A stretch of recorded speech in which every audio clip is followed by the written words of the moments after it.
Wow, it's very nice to see you, Joyce, and a very warm welcome to this conversation. We've been looking forward to this. We have postponed several times, but we are finally here. I'm very, very excited to introduce you to my audience. My name is Christine Mweteeli, and this is Soft Skills Conversations. Today, I'm very privileged to have Joyce Owaga, who I have known since we were teenagers. We were in school together. I will let her introduce herself. But this is Soft Skills Conversations, where we have informal but informative conversations. We make this completely unscripted, and we just want to speak and have our thoughts help and grow and enrich another person's life. So Joyce, if you just introduce yourself and let the audience know who you are. Thank you very much, Christine. My name is Joyce Owaga. As Christine has mentioned, we've known each other like for a long, long time. Yeah. Yeah, I remember. I'm wondering where to in start. high school together, and then we were in college together. So we do have quite a bit of history, although we now live on opposite ends of the earth. Maybe you give us a little background on, maybe let's start with your family. Let's start with your family. Let us know, do you have any children? Just talk to us about your family. Okay. So yes, I'm Joyce Owaga. I have 3 children, 3 boys, Victor, Wayne, and Prince. Their ages 26. Ooh, I'm old. 21 and 15. I didn't realize that, but yes, those are my 3 sons. Currently married again for a number of times. I've been widowed, I've been divorced, and now I'm remarried. So there is hope for everybody, and I'm not ashamed about it. I like to share it because I know it's a testimony and it helps other people to feel that there is hope for them. That's beautiful. That's beautiful. And I like that you mentioned that, because a lot of people think that you only get one shot at marriage. And we are going to get into all of that. But let's first of all talk about your work path, because I want us to relate that to how your family life and your history and all of that has informed the choices that you have made and has led you into the career path that you're in right now. You took a complete change. For me, let me confess, it was a bit of a shock, because Yes. we graduated with you with Bachelor of Commerce in marketing. And so when you left, we at first got into commerce related kinds of jobs and businesses, but you completely took a shift. Maybe you enlighten us on how that went. That happened. So yeah, like Christine has mentioned, when I started, we did BCom, we were into marketing. I enjoyed doing marketing, did that for over 10 years. And then while I was doing that, my husband got sick, and so I had to take care of him. I became a caregiver, not by choice. I just found myself a caregiver because my spouse was sick. His sickness took me through a period of about a year in and out of the hospital, mostly in the hospital. And while he was in the hospital, of course, now I'm a caregiver. I had to learn how to take care of him. He was in Kenyatta Hospital, though it was the private wing. There were other patients there. I found myself having to not only take care of him, but to take care of the other patients that he was sharing a ward with. And so I had to wash them, I had to feed them, ask their medicine. I found myself having to be an advocate for my husband now, asking the doctors questions, about his sickness, what was going on. And very long but very interesting experience that went in there. I knew that there were some mistakes that were made while he was there. Didn't quite know what they were because I did not have that background knowledge in in medical field, and so I didn't ask the right questions. But your instinct, you always feel like something's not right, and so I had questions here and there that I asked. But that experience with him in the hospital, unfortunately, he did not make it, so he passed away, and it left me with a lot of questions. As his sickness progressed, towards the end of life, he had gotten to a point where he was now getting confused, starting to hallucinate, and he would always tell me, while he was still okay, he always told me, I think you missed your calling. And I would tell him, what do you mean I missed my calling? He said, I think you need to be a nurse. I said, no, I'm in business. I like marketing. I like traveling.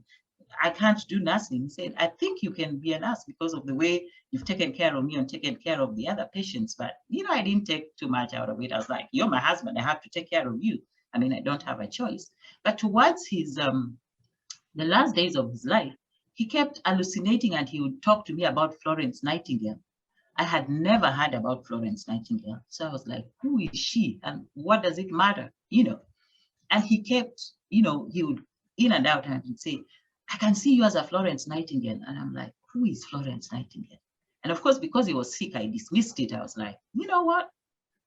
This guy is hallucinating. When he feels better, he'll be okay. I mean, whoever Florence is, whatever, never thought anything about it.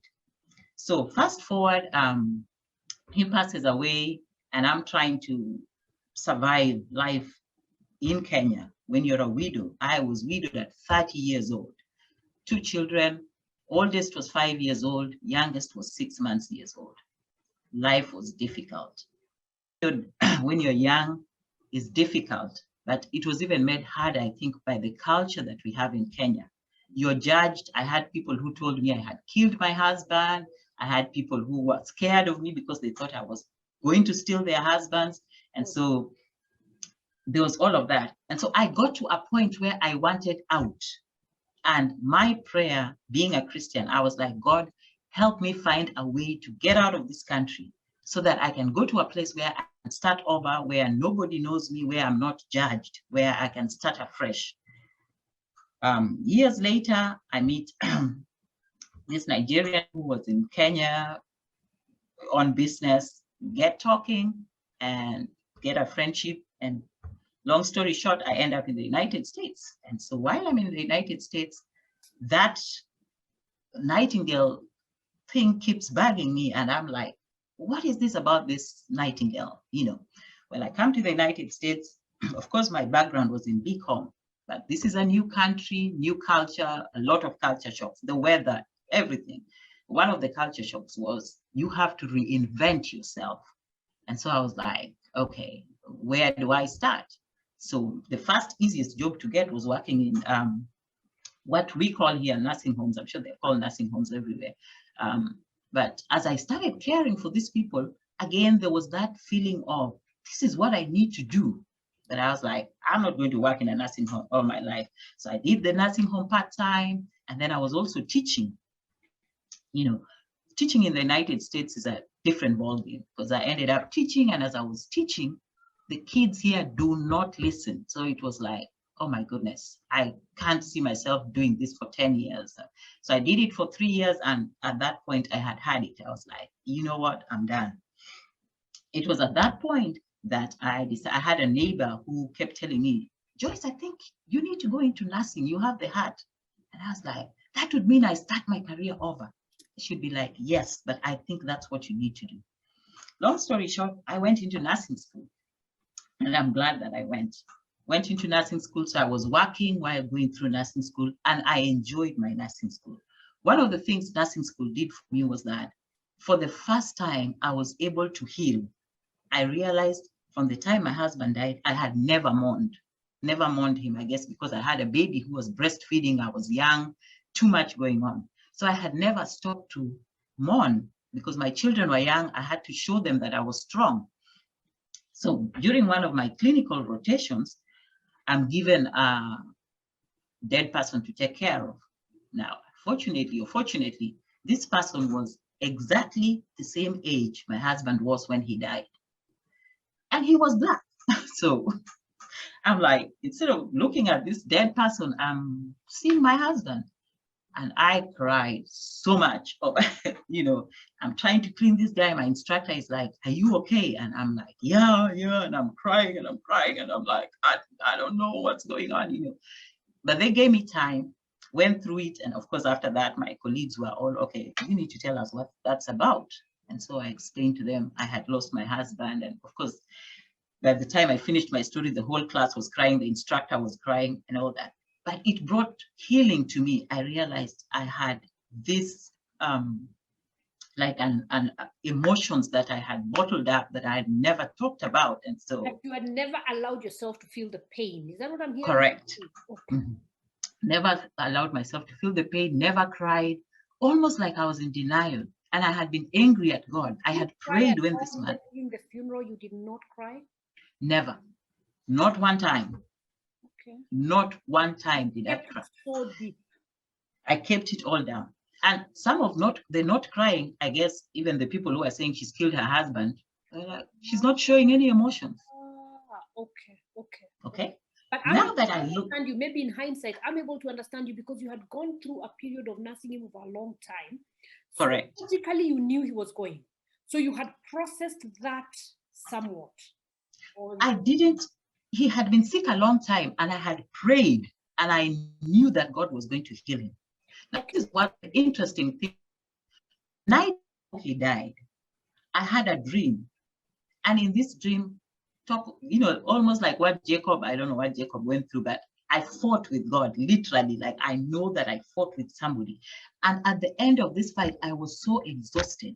And all I could do was I woke up singing, "It is well with my soul." So I wake up that morning and I go to the hospital and I look at, he was in ICU. So I peep in, I don't see his bed there. And of course, I can see the nurses walking back. I don't know. And finally, I saw one lady who looked like the charge. She was in charge. And I'm like, "Can I talk to you?" And I told her, "Stop being scared.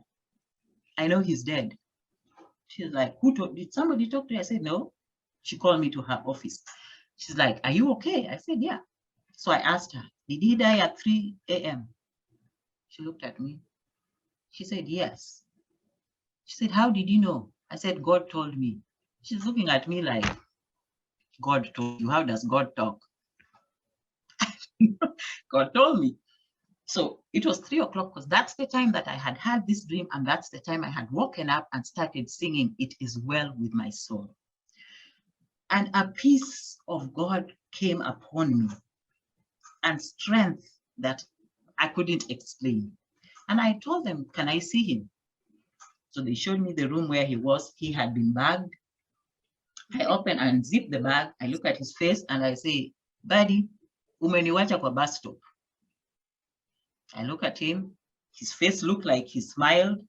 I smiled back. I zipped the bag and I walked out. The nurses are like, "Are you okay?" I'm like, "Yeah." And they're looking at me. And I was okay. Like, I was sincerely okay. I can't explain it. I can only say I was okay. After my brother-in-law came, he was crying, falling down. I'm looking at them like, nothing. Okay. Nothing. Mm-hmm. And then, of course, after that, organized for the funeral, which was also a long story, but I was glad that God gave me the strength to do it, because even to today, I cannot explain it. It's only that when I look back, now I realize. And now the healing for me, when now I was talking about my patient, I had to bag this patient.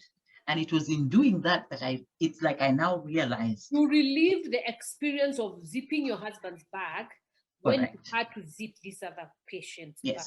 Yes. So your mind transformed to that position again, and now the emotions all came out. Everything came out. Okay. So it was like it had happened now.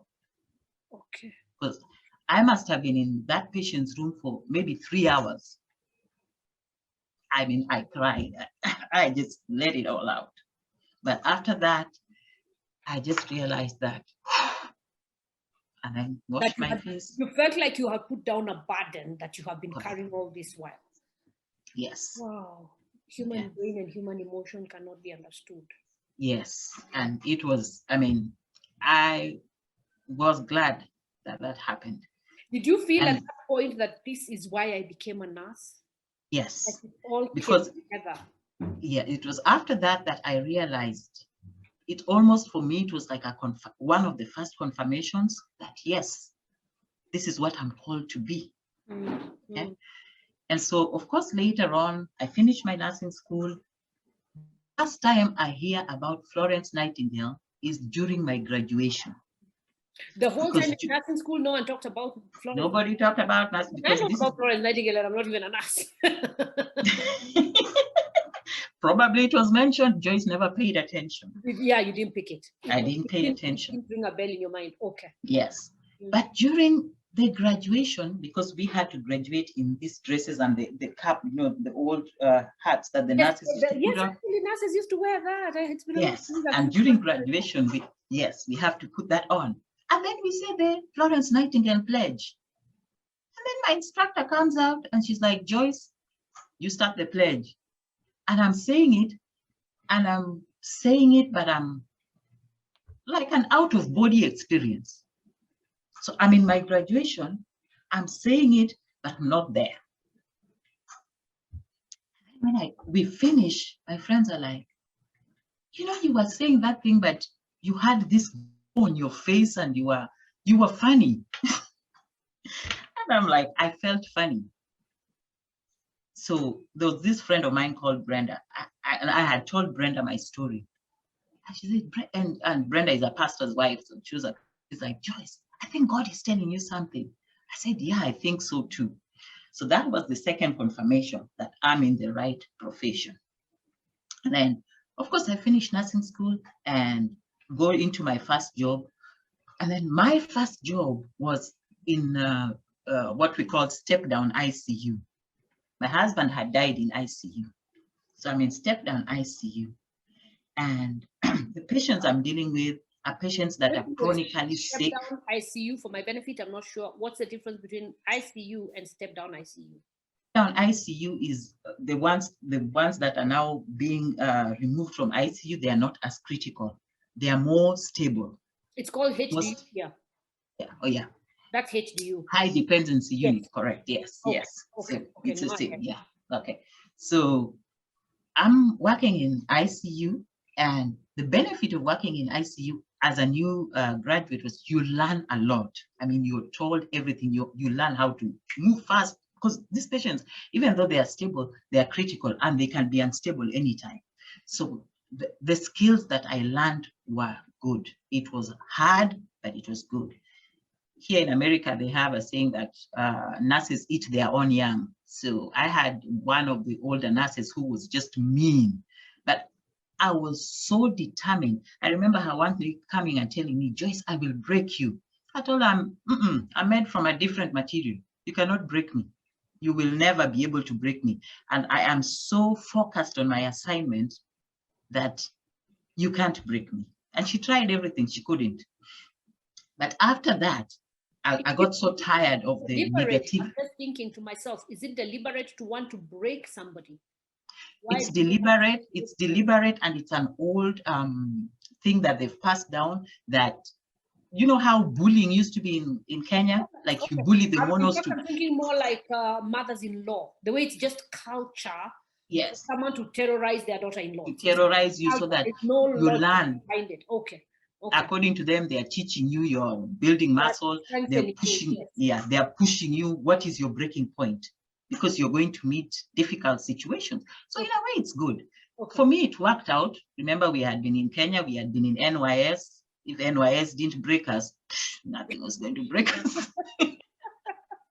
So I was like, I survived NYS. This is nothing. This is a no-brainer for me. I would see other nurses crying. They would leave their jobs. I'm like, God. My other thing was that I always told myself, God, you have brought me this far for a reason, you know, because I was like, God, there has to be something. There has to be a reason for this. And I still don't know what it is, but there has to be a reason. And so that I always kept that at the back of my mind. There is a reason for this. God does not waste his pain. He does not waste your experience. So I had that coming with me. And so after I finished, you know, I worked in this place for 2 years. And at the end of the second year, I am like tired of it because the negativity and all that. The third miracle or confirmation for me that this is where God wanted me to be. Somebody always told me that when God is in something, you don't struggle. So I was so fed up. That weekend I had worked and I had gone home and I was like, God, if I don't have a job by Monday, I'm not coming back to this job. So I leave that weekend. There was a neighbor of mine. I call her and I tell her, I need to find another job because this is not working for me. So she tells me, Joyce, there's a home health. Home health is like nurses that you work on one-on-one patients. So she said, there's this agency. A patient who is at home, not Who necessarily. is at home. So they are chronically ill. So they are nurses sent to them to work with them at home. So she said, there's this agency. She gave me the name. The agency was like, do you want to start today? I'm like, yes, sign up. Give me my first assignment. My first assignment was this young child that I went to. But before I go to this young child, because his story is extremely interesting, on that weekend, mail came, you know, it's almost like junk mail came into my post box, and it was an advert showing that the Veterans Hospital was employing nurses and they had an open house. It was that Saturday. So I looked and I was like, it's Saturday, I'm not doing anything at home. I'm like, you know what, let me go. It was like 10 minutes from my house. So I drive, go there. I didn't know for you to work in the Veterans Hospital, first of all, you have to be an American citizen, which I was, so that was okay. But secondly, you have to have gone to their website, registered yourself. So it's a long process before you can now be able to work for them. I didn't know that whole process. It was so amazing that I find one of these nurses, she calls me and she filled in everything for me, filled in for me the profile, filled in for me the questionnaire for the job. They interviewed me and gave me the job. Never looked for it. Okay. Right there. Okay. That was, it can't be coincidence. That was God. This is a veterans hospital. Remember Florence Nightingale? Florence Nightingale worked with soldiers. Yes, she did. Yes, she did. For the first time, it hit me that my husband was never hallucinating. He was speaking the spirit. He was seeing something that I was not seeing. Okay. Okay. So I get the job with the Veterans Hospital. But of course, I'm still doing my part-time job, which is this home health care. Home health care, I'm assigned to a patient, young man. He had been given, he was a baby then. This baby had been given 6 months to live. His parents were drug addicts, so he was thrown, here we call it, he was put in the system. Being put in the system means you have foster children that adopt you, they stay with you for a while, you know, another family takes you up. And so this particular family that had taken him, or taken care of him, and he'd been given 6 months, so I go and see him, and the foster parents explain to him his situation, and I just fall in love with this child. And I'm like, he looks at me and I look at him, I tell him, I think I've been sent to you. So the first time I take this child for his hospital appointment, the doctor is shocked to see him. So the doctor looks at him and says, you're still alive? And I'm looking at the doctor. Does he look dead? He's alive, and he's going to be alive for a long time. So the doctor apologizes and says, oh, so Joyce, I'm sorry. It's just that he was in the system and then he dropped out and we haven't seen him for a while. When we don't see those kind of children for a while, we assume they passed away. So I was just shocked to see him. I said, well, he's alive, and you and me are going to make sure he stays alive for a long time. The doctor is like, okay, you're speaking with a lot of authority. Like, and I could see the authority, like I was like ordering him. Usually you're not supposed to order the doctors, but I was almost, he said, later on as we talked, he told me, you spoke with so much authority that day, I knew it wasn't you. I knew that God was speaking to me through this.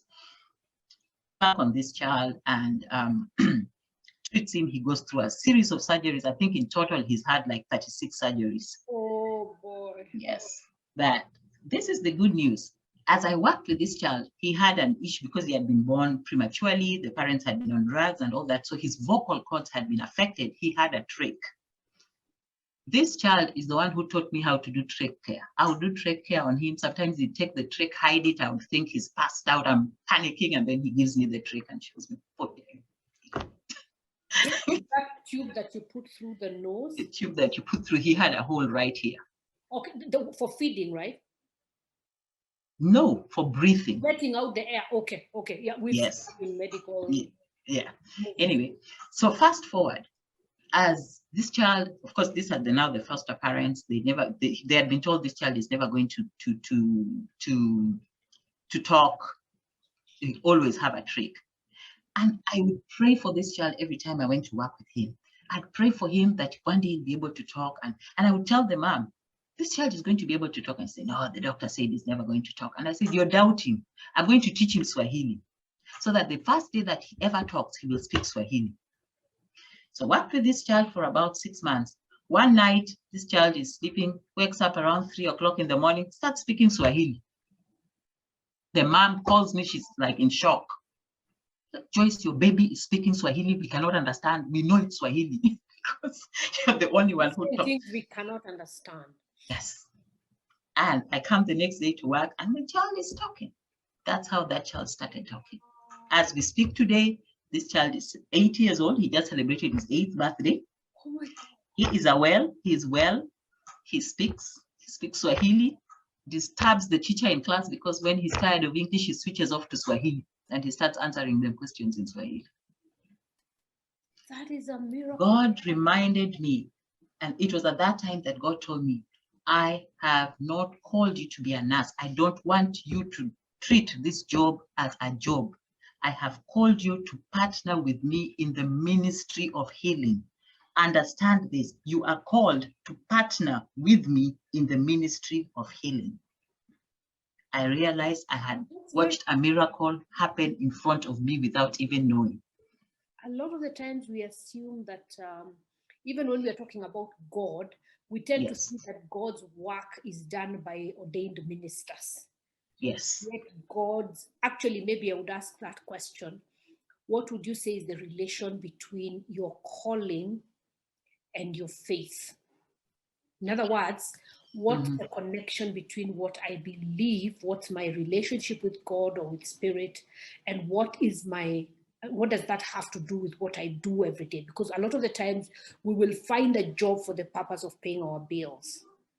But from what you're saying that there's a greater purpose, because a lot of the people will ask, what is my calling? What should I be doing? When I do these trainings and you're familiar with my work, many people will come on and tell us, I don't know what I should do.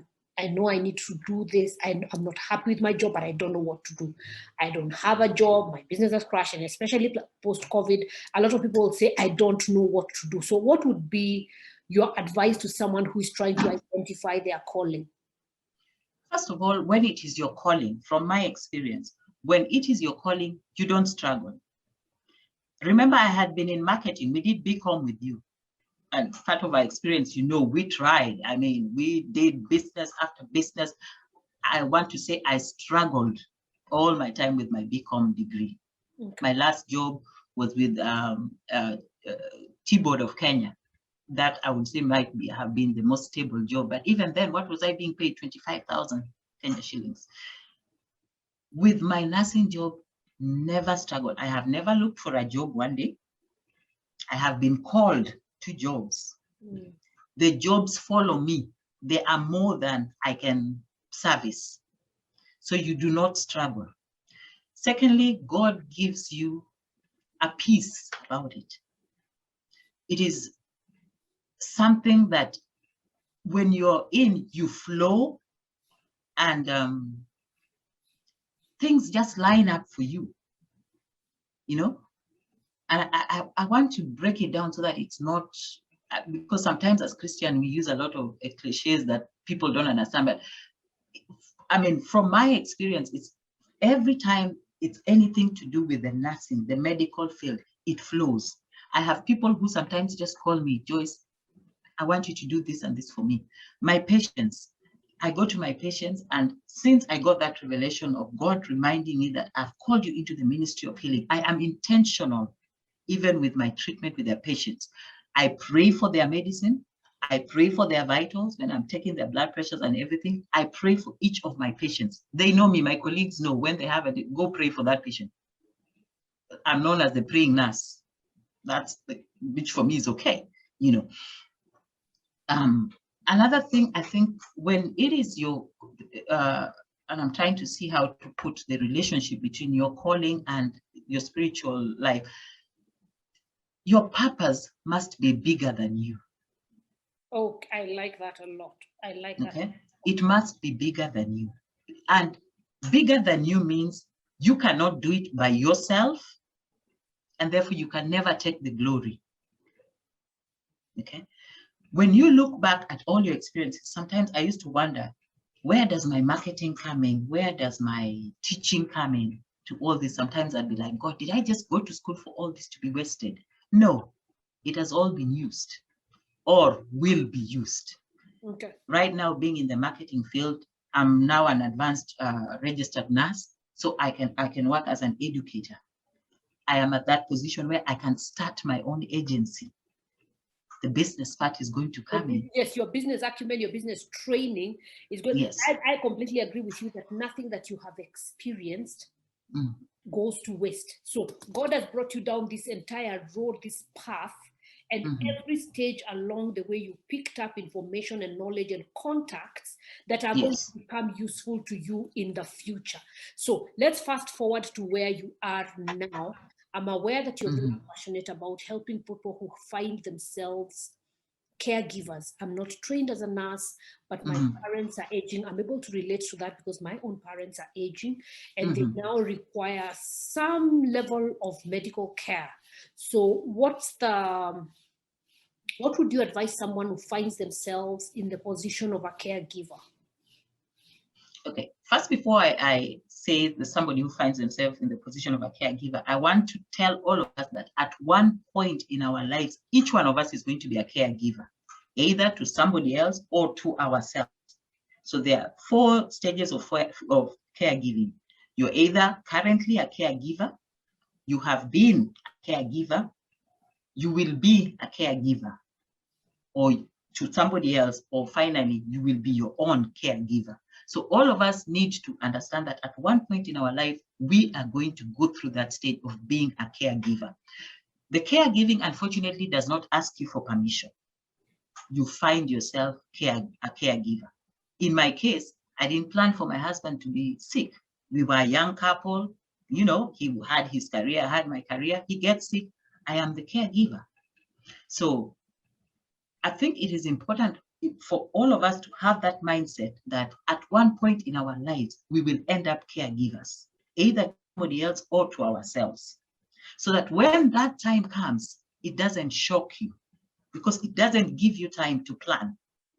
But if you're proactive about it, that at one point, this thing can come to me. You've talked about your parents.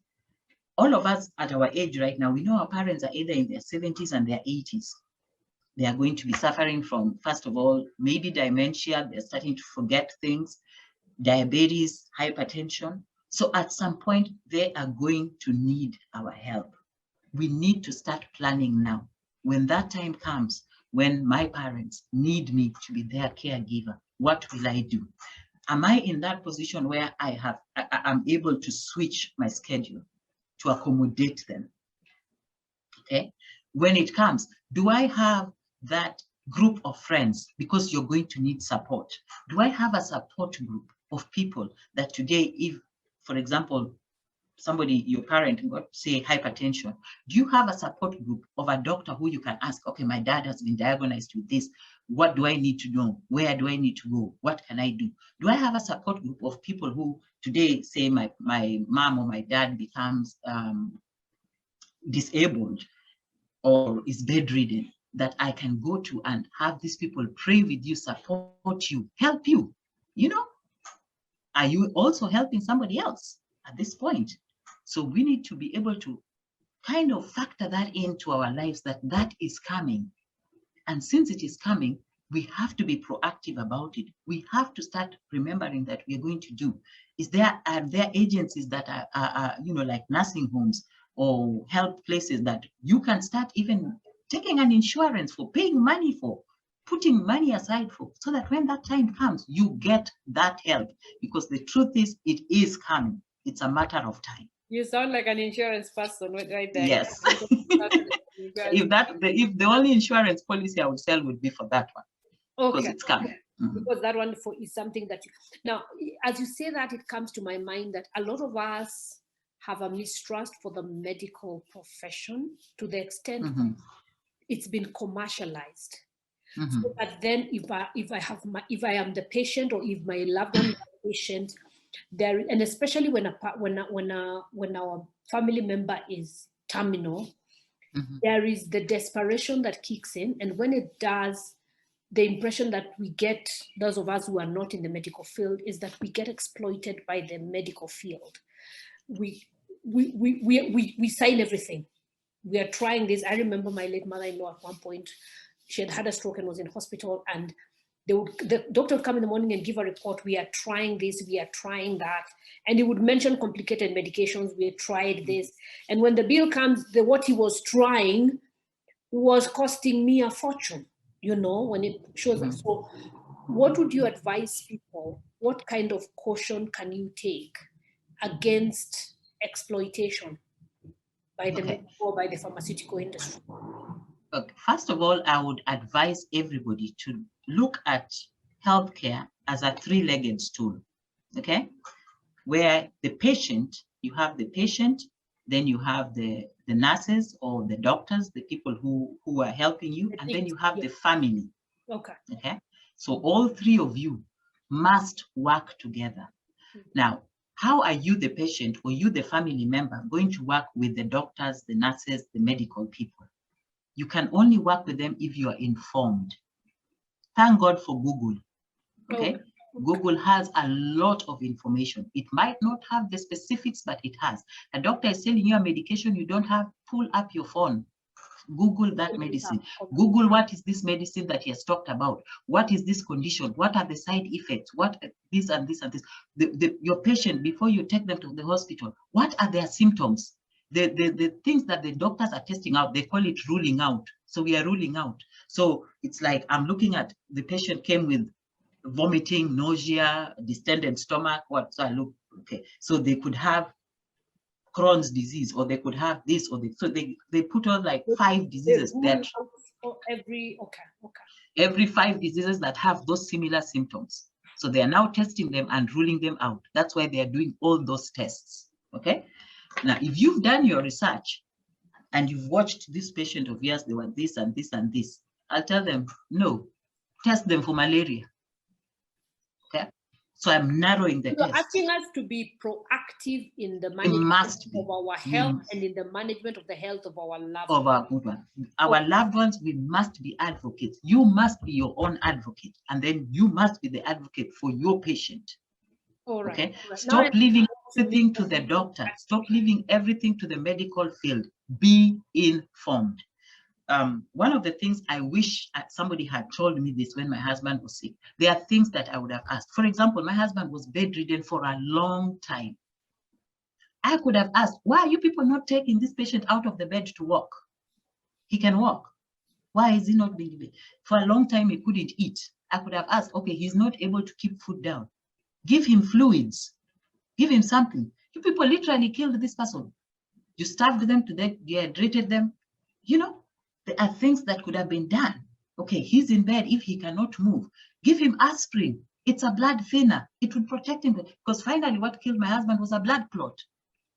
Oh, yeah, a blood clot. Aspirin. Aspirin is 10 shillings. You know, so because you don't know, you know, and that, I think for me, that's what makes me so passionate about it, because I'm like, some of these things are so basic. Yeah. And that's where the part in the healthcare system, unfortunately, it has been made to be profit driven. So like that's why life, really, like everything else in life, because even when you talk about the legal profession, even when you talk about the real estate profession, everything has been commercialized. It's just life. So the way you can protect yourself as a consumer of whichever product or service is to gather as much information as you can, so that then you're making your decisions from an informed point of view. So that I agree with. Oh my goodness. And I don't know if I can mention an example that I had with that. And this was while I was still in nursing school. My dad got sick from depression. What helped me was my psych rotation, which was the mental health rotation. During that mental health rotation, what I learned, I was able to use that information to talk to my dad's doctor. As a result, I was able to identify the right doctor that I needed. I was able to talk, even though I was in the United States, I would call that doctor every morning and I would tell him, give him this, try this, try this. That's what helped my dad. because I was proactive, and the doctor was willing to listen to me because I was informed. And I remember when I visited and I told him, we've done this. You're not just speaking from emotion. You're not coming Yes. to being the Yes. family member of the patient. You're a professional. You have information. You're speaking from a logical rather than an emotional point of view. And yes. Wow. Yes. And he was able to listen to me. He was able to dialogue with me. He was able to give me suggestions. Like when my dad stabilized, he said, there's no need of us keeping him here in Nairobi. You said your home is next to Eldoret. I know another doctor in Eldoret. We take him to this doctor. This doctor. Home. Yes. Yeah. And then finally he can go home. Beneficial for the patient. Yes. And finally he was able to go home, and we were able to visit this doctor every week because it was near that. It's just a 30 minutes drive. So we were able to come visit the doctor. He was back home, and all that cut for us expenditure, because he was just being put in the hospital, nothing going, all these big bills, nothing you're doing, I remember, like, even my husband in the hospital, when they gave me the bill, I was like, for what? The bill came to 1.5 million. In those days, and that was a lot. In those days. Yes, that was a lot of money at that time. Now, yes, we obviously have to do this again because we have barely touched the surface, but it seems to me like our hour is fast spent. Now, I would like, in conclusion, even though we are going to pick up this conversation once again, the reason actually we have started this recent interaction was you have come through our program and you have done a book. Maybe you give the audience a little insight into that, even though we are going to do a full discussion and interview on the book and all of that. But why did you decide to write a book? Who did you write a book for? And what's the message of the book? Okay, first, I always wanted to write a book because I wanted to share my experience. And I was like, if all of us keep quiet and nobody ever talks about it, nothing is going to change. So I wanted to share my experience, especially my experience with my husband's sickness and the whole idea of how I went through the sickness. And in the book, wanted to be able to advise people what they can do, and if they are faced with those situations. I also wanted to address the issue of widows. What do you do when you're a young widow? Widows, nobody talks about them, and just to tell them, I've been there and here I am. So it's hope. So I wanted to be able to share my story. I wanted to be able to give hope, to young widows especially. And then I also wanted to use this as a platform to encourage people to their opportunities. Somebody like me who missed my calling, and just sharing my story and somebody seeing, oh, I can do this, or you've been forced to be a caregiver and you're like, okay, what am I going to do with all of this? To encourage somebody that you can learn it and you can perfect it and be, a blessing to somebody else, And so definitely I'm excited about the book, the Wealth Messenger. I was so glad to have gone through that. I cannot thank you enough. And since then, I have been educating myself. I went through another course of now how to write my story, because I wanted this to be my story, and I was so glad the input when I was able to put it in, the people who are helping me with doing the story, they have written it the way I want it. It's Joyce. I've given it to a friend of mine and he was like, I know you, Joyce, this is you. And I was like, yes, I want it to be me. I want you to read that story and be like you're talking to me. Okay, beautiful. You wanted your experience to teach someone else. Is that yes. what I'm hearing you say? Yes. All right, that's beautiful. I look forward to reading your book. I actually look forward to it, although I'm a co-author in that same book. But I'm very excited to read your message and to see what you've been through and what the lessons are in it. Now, in conclusion, if you were to sit down your own 3 boys, because I think the purest love is a parent's love. If you were to give your 3 boys 3 tips on life, or even 2 or 1, what is it that you would tell your boys? I would tell my boys to create wealth with God. And I know that's a mouthful. Of course, I would break it down for them. Why should I create wealth with God? Because when I create it myself, it will crush me. I would create it with God because he tells me in the book of Deuteronomy 18:17, he gives me the power to create wealth. It gives me the ability to create wealth. Ability means ideas, concepts, schemes, projects. The fact that the ideas are coming from God, they are going to be ideas that are not only going to impact me, but they're going to impact a whole community and a whole society. And finally, I always tell them, your purpose is bigger than you, must be bigger than you. In that case, you involve God in it, and you don't get selfish because you're broad. You're looking at changing generations. You're not just looking at, it's about me. I tell each of my boys, how have you influenced your current situation? My oldest boy is a teacher. I always tell him, go to school every day and tell yourself, I must make a difference for every child. Then also tell yourself, I must make an impact to my colleagues. You know, my other son is doing IT. I'm like, you must be the next Microsoft. Don't do Microsoft. Ask God what your idea is, but it has to be, yes, for your own. But I just use Microsoft as an example because that's what he likes. And I'm like, I want you to create, he's called Wayne, make Wayne Soft, something. It has to be bigger than you. It doesn't have to be what someone else has already invented, because that's here already. So that's already. I like that. Create your wealth with God, find your purpose. Your purpose is bigger than you. And in conclusion? And in conclusion, involve God in everything. Okay. Because there's a saying that says, one pastor shared with us and said, principles without the prince is like witchcraft. Principles without the prince is like witchcraft. You can learn the principles. If you don't involve God in it, they are not going to be helpful. That's why a lot of people become wealthy and it destroys them, because you don't know what to do with that wealth. But if you involve the prince, it is his ideas for the whole universe or for the whole community. So it's not left to you. You realize it's not in your hands, but he's using your hands, giving you his ideas to impact. So you make a difference. So you're not carrying the weight of, oh, what if it doesn't work? God, it was your idea. It's not in my hands. And it's your name that is at. And God will carry it. Yes, and it's your name that is going to be shamed. So you want it, you told me, do it. Otherwise, who's going to be put to shame? Yours and your God. You don't want your name to be put to shame. So I know you're not going to let me down. Wow, thank you. Beautiful. Thank you so much. Joyce, we are clearly going to do this again. When you're doing all of that, we're going to have this discussion and then we can focus more on the book and everything. But this has been beautiful as an introductory to get people to know who you are and everything. I'm going to put Joyce's contact details down here, and then you'll be able to reach out to her.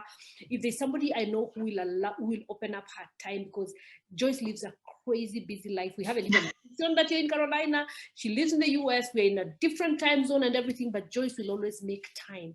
Whenever somebody has needed help and I have sent them to Joyce, she has always opened up her time and she has been able to help. So Joyce, thank you so much. This has been a great privilege. We are definitely going to do this again. But for now, have a very, very good day. Thank you so much. It was nice talking to you, and God bless you and everybody watching. All right, bye. Thank you. Bye-bye.